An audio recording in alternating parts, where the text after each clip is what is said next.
삼성전자 주식은 그럼 지금 사면 좋을까요? 우상향하는 건 맞아요. 오르락내리락을 반복하지만 우상향해서 간다. 지금도 늦지 않았다는 말씀이시네요.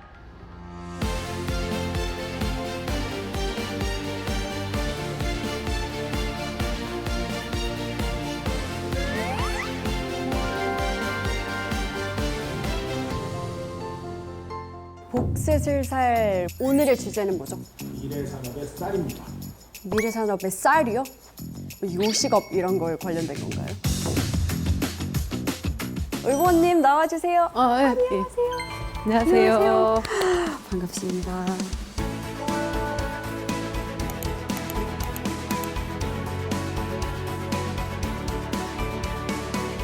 워낙 유명한 분이셔서 오늘 어떤 강의를 해주실지 떨리고 설레네요. 제가 유명해요? 삼진그룹 영어 토익반의 소스가 되셨다고 들었어요. 니들 왜 여자들이 집에서 밥하다 말고 일을 시작했는지 그 히스토리를 알아?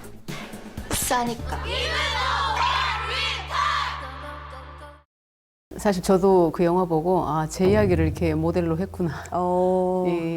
그런 생각이 좀 들었었습니다.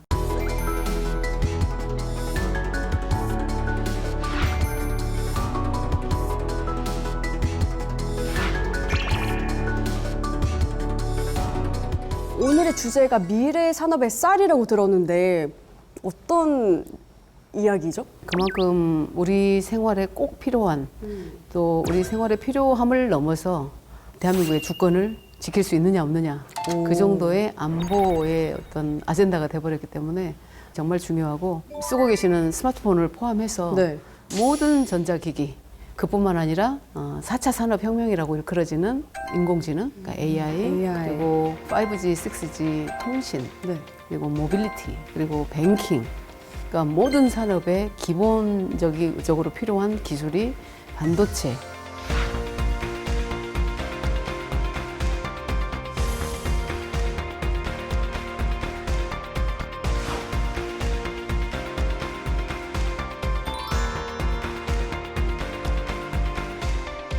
사실 반도체라고 하면 그 용어 자체에서 좀 편견인 것 같은데 좀 일단 어렵다 이렇게 생각을 하게 되는데 의원님 방금 말씀하신 것처럼 뭐 핸드폰, 컴퓨터 이렇게 우리 생활에 밀접하게 있는 것 같아요. 네. 원래 반도체라고 하는 것은 도체, 반도체, 부도체 이렇게 나눠져요. 근데 도체는 예를 들면 젓가락 같은 알루미늄이나 네. 이런 부분은 전기가 통하죠. 반도체는 평상시에는 부도체로 있다가 열이나 빛이나 네. 또 불순물이나 이런 것을 첨가했을 때 전기를 통하게 할 수 있습니다. 그래서 우리가 얘기하는 컨트롤러블한 디바이스다 이렇게 얘기를 하는데 평소에는 부도체였다가 어떤 외부적 요인에 의해서 도체가 되는 그런 성질을 가지고 있는 것을 반도체라고 하죠. 그러니까 반도체 산업은 보통 메모리와 비메모리로 나누어져요. 오늘 적어야 될 키워드가 굉장히 많을 것 같아요. 메모리 반도체는 많이 들어보셨죠? 아니요. 반도체만 들어봤지 이렇게 두 가지 메모리, 비메모리까지는 저는 몰라요. 그러니까 메모리 반도체는 말 그대로 저장 용도로 메모리 쓰이는 카드처럼. 반도체, 메모리. 메모리. 그러니까 우리가 사진을 이렇게 찍으면 그 사진이 어디에 이게 저장이 되겠어요? 메모리 안에. 메모리 반도체 안에. 아유, 똑똑합니다. 그리고 그 메모리에서 대표적인 제품이 D램 있고 D램. 플래시 메모리가 있어요.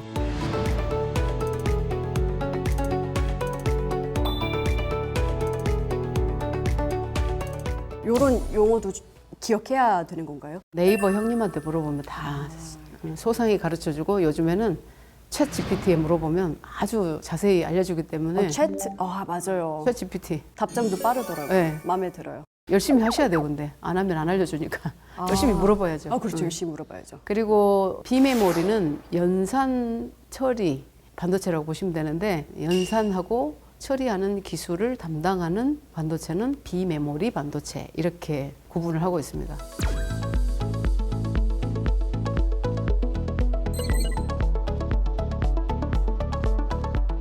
메모리는 저장만 하고 빈 메모리는 그거를 아웃풋하는.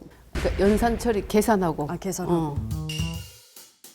크게 팹리스하고 파운더리하고 나누어집니다. 이렇게 두 가지가 있나요? 이것도 처음 들어봤어요.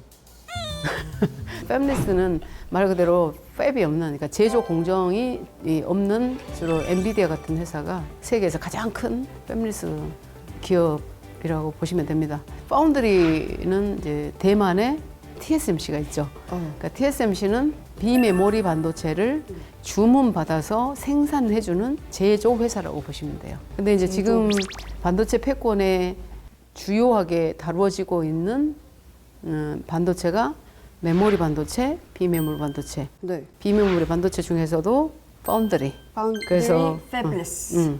그리고 메모리 반도체는 세계 1위가 삼성. 세계 1위예요? 비메모리에서 파운드리는 TSMC. 이렇게 패권을 가지고 있는 거죠. 왜 우리가 패권이라고 그러냐면 글로벌 밸류 체인으로 이렇게 반도체 산업이 형성이 돼 있는데 네. 밸류가 가장 높은 가치가 큰 산업을 그 산업의 주도권을 쥐고 있는 기업을 보고 우리가 패권을 쥐고 있는 기업이고 그 기업을 가지고 있는 나라가 기술 패권 국가가 되는 거죠. 대한민국은 메모리 반도체 패권 국가고 파운드리 반도체 패권 국가는 대만이다. 이렇게 보시면 됩니다. 우리나라가 메모리의 패권 국가 1위예요. 네. 역사를 보시면 1945년 8월에 일본이 2차 세계대전에서 항복을 했죠. 미국은 국제 역학 관계상 일본이 이제 어서 이제 재건을 하기를 바랬어요. 그래서 일본에게 반도체 특허라든지 기술이라든지 자립을 위한 지원을 전폭적으로 해줬단 말이죠. 그래서 일본에서 사실 전자 산업이 굉장히 이렇게 싹트고 성장했었습니다. 그렇죠. 일본이 80년도 초반부터 해가지고 미국을 넘어서 버렸어요. 그런데 미국이 그 상황을 보면서 생존의 위협을 느꼈던 거예요. 그래서 이제 그럴 그렇죠. 수밖에 없었을 것 같아요. 그래서 일본을 어느 정도 제재를 할 수밖에 없었어요. 그 역사를 보면 이제 뭐 플라자 협정이라든지 특허로 제재를 한다든지 뭐 여러 가지 일본을 제재하는 상황에 네. 대한민국이 그 사이를 점유하면서 기회를 갖기 시작을 했죠. 국가적인 어떤 지원과 또 인재 육성의 어떤 토대 위에서 대한민국의 반도체가 83년에 시작을 했는데 93년도에 1등을 하게 돼요. 그로부터 지금까지 30년 동안 1등을 유지해 오고 있습니다만 유지한다는 게 사실 굉장히 말이 어렵죠. 쉽지 네. 정말 어머 그런 과정을 보면 이런 자부심도 있지만 코로나 상황, 그러니까 코비드 상황에서 미국이 가장 위협을 느낀 것이 뭐냐면 반도체 공급망이에요. 뉴스에서 보셨겠지만 네.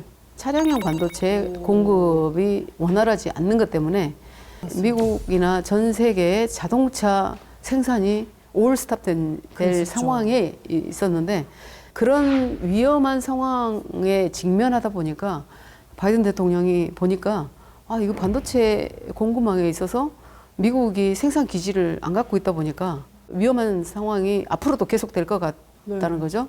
바이든 대통령이 기억하시겠지만 미국 대통령으로 취임을 해서 첫 번째 방문한 국가가 어디예요? 물어보는데 답이 있어요. 대한민국. 대한민국 중에서도 어디 갔어요? 삼성전자 평택 캠퍼스를 갔단 말이에요.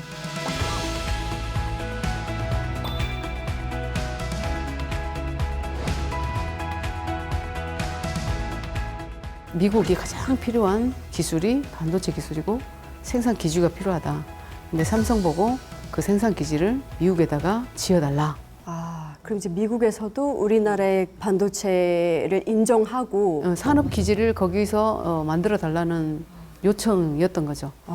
그래서 실제로 메모리 반도체도 지금 미국의 오스틴이라든지 이런 데 많이 진출해 있고 아시겠지만 미중 패권 전쟁 중인데 패권 전쟁의 중심에 파운더리 반도체가 있어요. 그게 대만의 TSMC. 대만의 TSMC가 전 세계 반도체 시장의 70% 이상을 장악하고 있거든요.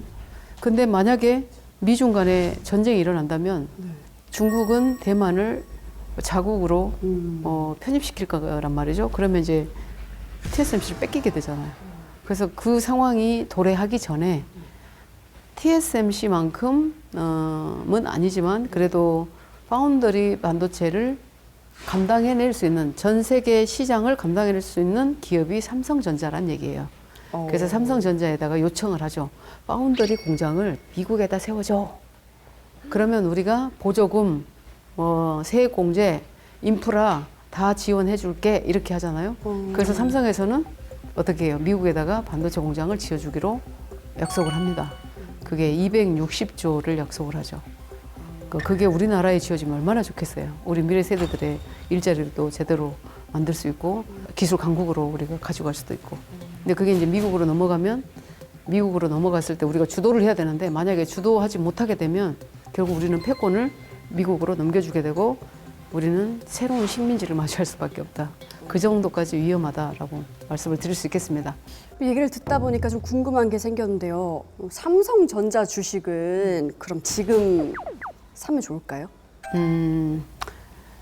삼성전자 주식은 제가 봤을 때 우상향하는 건 맞아요. 우상향해서 계속해서 주식의 가치는 계속 올라갈 건데 약간 반도체 혹한기가 있으면 내려왔다가 다시 올라갔다가 오르락내리락을 반복하지만 우상향해서 간다. 근데 지금도 늦지 네. 않았다는 네, 말씀이시죠? 그렇죠. 근데 이제 쇼텀으로 이걸 뭐 사고 팔고를 이렇게 단타로 해야 되겠다 하는 주식으로는 사실 맞진 않아요. 저는 신입사원 때 주식을 우리 사주를 받기 시작해가지고 무려 35년 동안 갖고 있었거든요. 주식을요? 와우. 그랬더니 매입 가격이 평균 2만 원 정도였는데 그게 300만 원 가까이 갔으니까 35년 동안에. 와. 네. 근데 이제 이해 충돌 이슈 때문에 국회의원 돼서 다 팔았어요. 100%다 팔았습니다. 표정이 안 안타깝습니다. 아주 쌀 때 팔았어요. 혹시 MZ 세대들을 위해서 알려주실 최신 반도체 트렌드가 있을까요? 챗 GPT도 사실은 AI 반도체의 힘인데 그 AI 반도체에 들어가는 D램, 그러니까 메모리 반도체의 수요가 앞으로 기하급수적으로 늘어날 가능성이 있다. 그래서 대한민국은 엄청난 기회다. 메모리 반도체 1등하고 있는 우리가 기술력이기 때문에 그러려면 그만한 기술 인재들을 더 육성해내야 된다. 기술을 조금 공부하는 게 너무 중요할 것 같아요. 지금 늦지 않았습니다. 이공계를 다시 가셔도 돼요. 반도체를 전공하셔도 돼요. 그래서 제가 통번역 전공했다고 하면 사람들이 비전이 없고 돈이 안 되는 분야를 선택했냐 이런 얘기를 좀 저도 기술을 공부했었어야 되는데 그런가 봐요. 그게 이제 어떤 얘기로 설명할 수 있냐면 우리가 대세 기술 필연 산업이라고 얘기를 해요. 기술이 가는 방향, 네. 대세의 기술, 그리고 필연적으로 필요한 산업 그쪽으로 전공을 할 수 있게 우리 미래 세대들한테 안내를 해야 되거든요.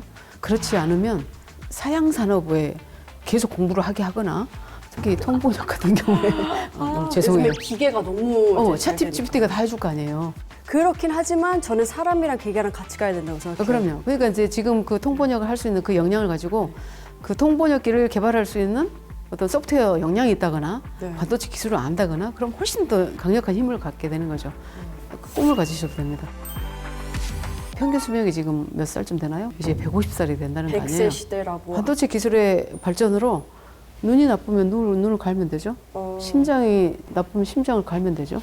근데 그래서. 참 그게 혼란스러운 게 그게 너무 좋기도 하면서 우리가 점점 로봇화 돼가는 거 아닌가? 그렇죠. 인조인간이 돼가는 거예요. 근데 사이버틱해지는 게 그렇죠. 마냥 좋은 일인지 모르겠어요. 그래서 구글이나 이런 글로벌 반도체 기업들은 뉴로모픽 디바이스를 개발하면서 Can Google Solve Death라는 프로젝트를 해요. 그러니까 구글이 2045년도까지 죽음을 해결할 수 있을 거냐. 그러니까 이제 반도체는 어디까지 갈 거냐면 기술이 지금은 물리적 경계를 허무는 데까지 왔어요. 그러니까 스마트폰이 나오면서 경계가 없어졌죠. 그렇죠. 언제 어디서나 우리가 사람과 연결할 수 있고 SNS만 봐도. 그렇죠. 근데 이제 생물학적 경계가 허물어지는 순간까지 간다. 기계가 사람을 대체하는 순간까지 간다. 상상이 안 돼요. 그럴 때 이제 우리가 잘 인간의 행복을 인류의 보편적 가치를 실현하는 그런 쪽으로 기술이 발전할 수 있도록 컨트롤 해야 되는 거죠. 컨트롤 진짜 필요할 것 같아요. 그렇죠. 마지막으로 MZ 세대들에게 하시고 싶은 말씀 있으신가요?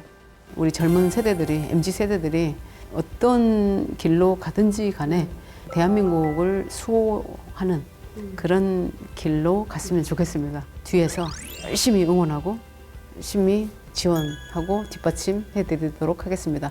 용기를 내시고 근자감을 갖자. 네, 오늘 좋은 말씀, 유익한 말씀 해주셔서 감사합니다. 아유, 감사합니다. 감사합니다. 네, 네.